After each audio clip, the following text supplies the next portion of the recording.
মুসলমান ভাইরা তো চিৎকার চেঁচামেচি করে প্রতিবাদ করলো, ভিডিও দেখছে, খুব ভালো লাগছে, ভিউয়ার্স হচ্ছে, কিন্তু তারা এটা জানে না আইন দিয়ে বিজেপি সরকার মুসলমানদের প্রায় সমস্ত মসজিদ, মাজার, মক্তব, মাদ্রাসা, গোরস্থান ধ্বংস করার আইন তৈরি করে ফেলেছে। তারা এটা জানে না ইউসিসি লাগু হচ্ছে কয়েকদিনের মধ্যে, নামাজ, আজান, জাকাত, রোজা বাতিল হবে। দীর্ঘদিন ধরে, শত শত বছর ধরে যে বিয়ের প্রথা ছিল, বিয়ের প্রথা এখন পাল্টে যাচ্ছে, হিন্দুদের মতো হতে হবে। লক্ষ লক্ষ মুসলমান, কোটি কোটি মুসলমান বেরিয়ে পড়ে এই ইউসিসির বিরুদ্ধে, নামাজ, আজান, জাকাত, রোজা যে বন্ধ করতে চাইছে, এই সবের বিরুদ্ধে লড়াই করে। হিন্দুত্ববাদীরা মাথা চাড়া দিয়ে উঠেছে এবং তারা ক্ষমতা দখল করেছে।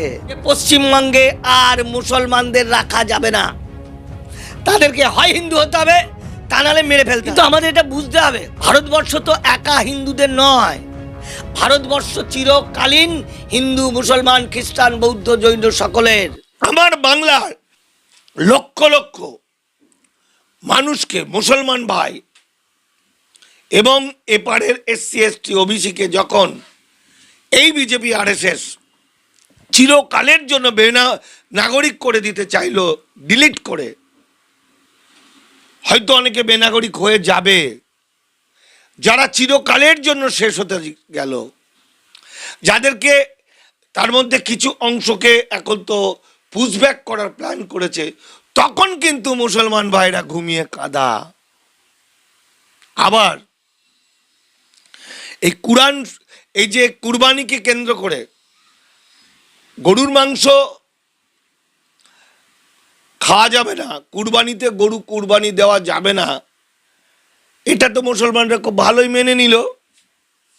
অথচ দেখুন, এই গোমাংসকে কেন্দ্র করে, গরুকে কেন্দ্র করে প্রায় 10.5 লাখের বেশি মানুষ কর্মহীন হয়ে গেল, শুধুমাত্র একটা ইন্ডাস্ট্রি, মানে হচ্ছে আমাদের চামড়ার ইন্ডাস্ট্রি বা ট্যানারি ইন্ডাস্ট্রি থেকে। তখনও কিন্তু মুসলমানের ঘুম ভাঙেনি। তাহলে মুসলমানের ঘুমটা কখন ভাঙে? ভাঙে আমাদের মতো কিছু উদ্বক্তা আছে, সে হিন্দুদেরও আছে, মুসলমানও আছে, তাদের পিরিং জাগে আর মানুষকে জাগ্রত করে দিয়ে কিছু ভিউয়ার্স হয়, কিন্তু আসল কাজের কাজ কিছু হয় না। একটা জিনিস ভাবুন তো, যে সময়ের ঘটনাটা ঘটলো, যে সময়, মানে এখন যে ঘটনাটা ঘটছে, এখন কোন সময়? এখন কিন্তু স্বাভাবিক সময় নয়, সময়টা পাল্টে গেছে, যুগটা পাল্টে গেছে। অর্থাৎ এটা এমন এক যুগ, যে যুগে হিন্দুত্ববাদীরা মাথা চাড়া দিয়ে উঠেছে এবং তারা ক্ষমতা দখল করেছে। এবং মুসলমান ভাইরা তো চিৎকার চেঁচামেচি করে প্রতিবাদ করলো, ভিডিও দেখছে, খুব ভালো লাগছে, ভিউয়ার্স হচ্ছে, কিন্তু তারা এটা জানে না আইন দিয়ে বিজেপি সরকার মুসলমানদের প্রায় সমস্ত মসজিদ, মাজার, মক্তব, মাদ্রাসা, গোরস্থান ধ্বংস করার আইন তৈরি করে ফেলেছে। তারা এটা জানে না ইউসিসি লাগু হচ্ছে কয়েকদিনের মধ্যে, নামাজ, আজান, জাকাত, রোজা বাতিল হবে। দীর্ঘদিন ধরে, শত শত বছর ধরে যে বিয়ের প্রথা ছিল, সেই বিয়ের প্রথা এখন পাল্টে যাচ্ছে, হিন্দুদের মতো হতে হবে। এইভাবে পারিবারিক এবং দেওয়ানি আইনগুলো উঠে যাচ্ছে, সেটা মুসলমান ভাইদের মাথায় কেউ ঢোকাচ্ছে না। আসল সমস্যা হচ্ছে ইসলাম সংস্কৃতিকে ধ্বংস করে দেওয়া। আসল সংস্কৃতি হচ্ছে মুসলমানদের কিছুদিন পর থেকেই ধর্মান্তরিত হতে হবে, হিন্দু হতে হবে। হিন্দু না হলে মেরে ফাটিয়ে দেবে, পাছার চামড়া তুলে দেবে, বাড়ি ঘর ভেঙে দেবে, যেটা চারিদিকে হচ্ছে।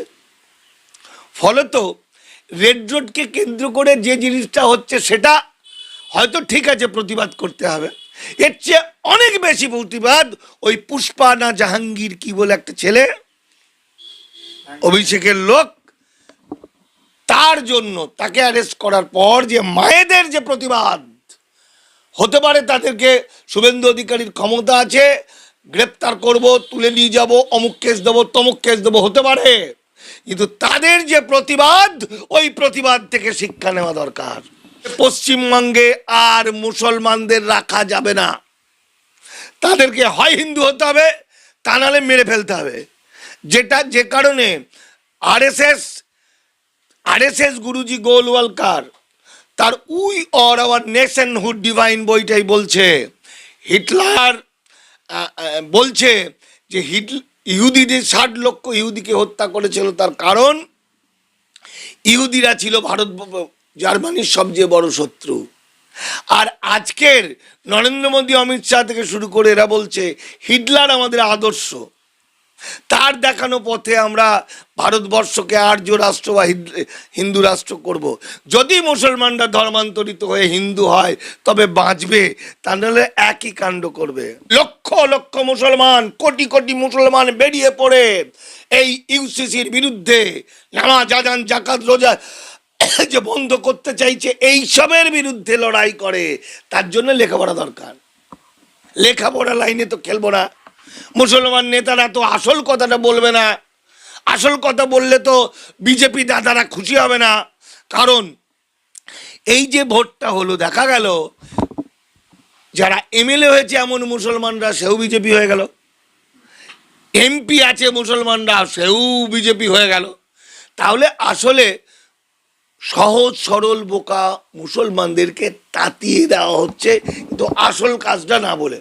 আমি কখনোই বলছি না যে রেড রোডের ইস্যুটা ঠিক, কিন্তু আমাদের এটা বুঝতে হবে রেড রোডের ইস্যুটা যতটাই খারাপ হোক, যে ভারতবর্ষ তো একা হিন্দুদের নয়, ভারতবর্ষ চিরকালীন হিন্দু মুসলমান খ্রিস্টান বৌদ্ধ জৈন সকলের।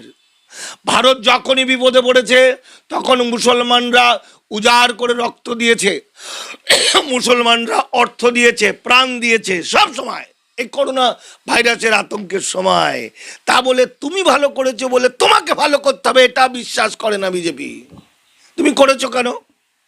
আজকে মুসলমানরা এই ভারতবর্ষ তার প্রকৃত দেশ, যেটা রবীন্দ্রনাথ ঠাকুর বারবার বলেছেন, বিবেকানন্দ বলেছেন, বিশ্বনবী হযরত মুহাম্মদ হচ্ছেন সাম্যবাদের আচার্য, যে বিশ্বনবীর আদর্শ অনুপ্রাণিত পৃথিবীর 57টা দেশ।